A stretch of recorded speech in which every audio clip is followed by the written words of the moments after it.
anche i cuori più duri hanno pianto per te. Chissà quanta gente nel mondo piangeva per te.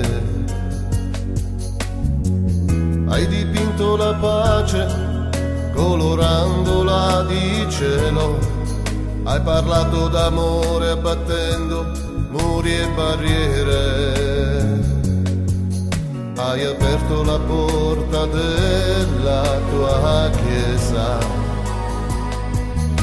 a quella di altri credi e religioni.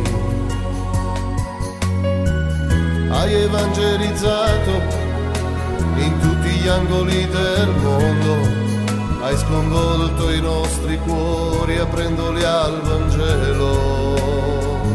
Operaio di Dio, studente di Dio, atleta di Dio, uomo straordinario, sei stato l'esempio